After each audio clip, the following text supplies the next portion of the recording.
De volta e já preparados para a segunda parte da nossa viagem no tempo. Anteriormente você viu que a Praça Afonso Pena passou por diversas mudanças, certo? Mas afinal, quem foi Afonso Pena? O que ele fez para ter o nome escolhido para batizar a praça? É isso que a gente vai ver agora. Praça Afonso Pena, no coração de São José dos Campos, um dos cartões postais e atualmente cenário de vários eventos culturais da cidade. Está no trajeto diário de milhares de pessoas que vão trabalhar, almoçar, tomar um lanche ou fazer compras nas diversas lojas instaladas ali. Mas será que alguém sabe quem foi Afonso Pena? Não, eu moro aqui, mas nunca procurei saber não. Olha, eu vou te falar a verdade aqui. Essa praça aqui eu conheço há pouco tempo, faz pouco tempo que eu moro aqui. Bom, se você não sabe, tudo bem. Nós estamos aqui para te contar. Mineiro de Santa Bárbara, Afonso Pena foi advogado, professor e o 6º presidente da República, sucedendo Rodrigues Alves em 1906.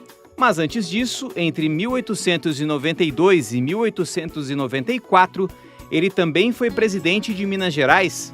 Sim, os governadores dos estados eram chamados de presidentes. Foi ele, inclusive, que se empenhou para a construção de Belo Horizonte e que transferiu a capital mineira de Ouro Preto para a nova cidade.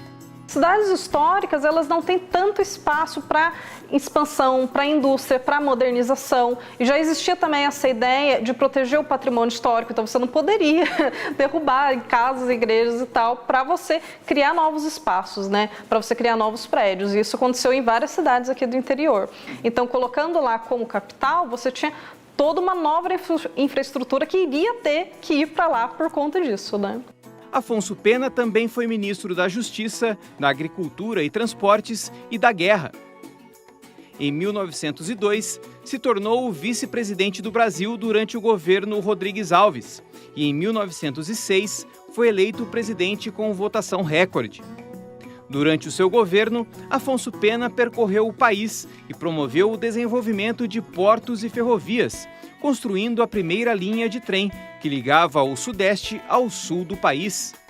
Toda vez que você começa a ter as ferrovias, você sempre tem um ponto que vai ter que ser o ponto de fazer a manutenção dos trens ou um ponto de embarque. Em todo local que tem isso, você sempre desenvolve um povoado que é voltado para isso, né? Então, sem dúvida, isso também ajudou a povoar uma série de outros locais aqui no Brasil. Sob o lema Governar é Povoar, Afonso Pena abriu as portas do Brasil para a imigração, incentivando a vinda de pessoas de outros países. A imigração japonesa no Brasil, por exemplo, começou em 1908, no governo de Afonso Pena. Na verdade, desde o final do século XIX já existia essa ideia em torno de você precisar muito de mão de obra para trabalhar, principalmente em trabalhos pesados, né, de fazenda, de produção de café, de cana e tudo mais. Então, você teve também esse incentivo não só também para o Japão, teve muita Itália, teve muita Alemanha, mas se priorizou esse tipo de migração dos países asiáticos e também você tinha todo um treinamento, toda uma questão que era feita para as pessoas poderem trabalhar aqui, porque a maioria chegava sem ter absolutamente nenhuma noção do idioma, né? Hoje em dia já é difícil, imagina na época, né? Então você tinha todo esse incentivo, mas muitas pessoas que vinham desses países viam que o serviço era realmente muito pesado e começaram a ter criarem suas próprias indústrias, suas próprias atividades, né? Aqui mesmo em São José, você tem a Canebo, você tem uma série de outras firmas que foram surgindo a partir desses imigrantes japoneses, né? Outro momento marcante do governo de Afonso Pena foi o Convênio de Taubaté. Assinado ainda no governo de Rodrigues Alves, em fevereiro de 1906, o acordo contou com a participação dos governadores de São Paulo, Minas Gerais e Rio de Janeiro, e foi feito durante uma reunião sediada na cidade do Vale do Paraíba. A intenção era pôr em prática um plano de valorização do café. Ele sempre foi muito criticado pelas oligarquias cafeeiras, né? Justamente porque ele não se devotou totalmente ao café, diferente de outros presidentes antes dele. Então a gente viu que ele fez muita coisa no norte, em outros locais aqui do país. Só que ele, como presidente, era obrigado a também fazer umas certas sessões para a questão do café, né? Então ele participou ativamente do convênio de Taubaté, que era o quê? Era o governo comprar as sacas excedentes e queimar muitas vezes, né? Descartar para manter o preço alto da produção de café. A oligarquia do café era muito forte, era muito poderosa, tinha muito dinheiro, tinha muita influência. Então, muito dele também foi voltado para essa questão do café. Pouco menos de 3 anos após sua posse, Afonso Pena faleceu de pneumonia em 14 de junho de 1909, se tornando o primeiro presidente do Brasil a morrer no exercício de seu mandato. Muitos dizem que, além da doença, Afonso Pena também sofreu de tristeza com a morte de seu filho Álvaro, ocorrida meses antes, o que teria agravado seu estado de saúde.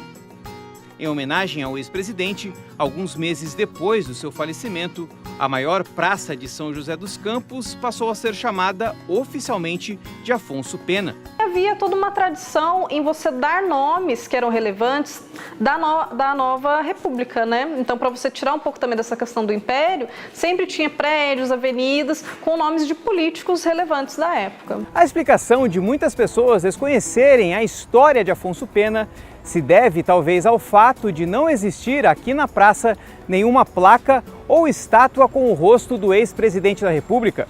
O único busto erguido aqui no local é em homenagem ao Dr. Nelson Dávila. Além dessa estátua, há ainda uma homenagem a Ludwig Zamenhof, criador da língua Esperanto. É claro que não existe uma obrigação para que a prefeitura instale bustos e placas explicando a vida de todas as personalidades que dão nome às praças da cidade. Mas por estar no centro da cidade, talvez a Praça Afonso Pena merecesse um monumento desse tipo. Acho muito importante ter alguma sinalização, um motivo, uma data, né, que explique para as pessoas, porque nem que seja, sei lá, um QR Code, alguma coisa mais atualizada, que você possa ver um vídeo, assistir alguma coisa, que explique por quê, porque também é um local que as pessoas passam todo dia, né, e se você não ter um monumento, alguma coisa que chame a atenção, vai ser muito difícil alguém parar para pesquisar por que aquele local tem aquele nome. E assim, quem sabe, as pessoas que passam diariamente pela Praça Afonso Pena poderiam saber mais sobre a história do 6º presidente do Brasil. Se tivesse essa informação, eu estaria passando para você. Seria bom ter. Na hora que você esquece, você passa, dá uma olhadinha e vem para a reportagem falando o nome. Ufa! Nessa a gente foi longe. Mas vamos aproveitar que falamos sobre o convênio de Taubaté lá nos anos 1900 para tomar um cafezinho durante o nosso intervalo. No próximo bloco, você vai ver o que de melhor aconteceu culturalmente em 1977, ano em que foi tirada a foto que deu origem à nossa viagem. Já já a gente volta.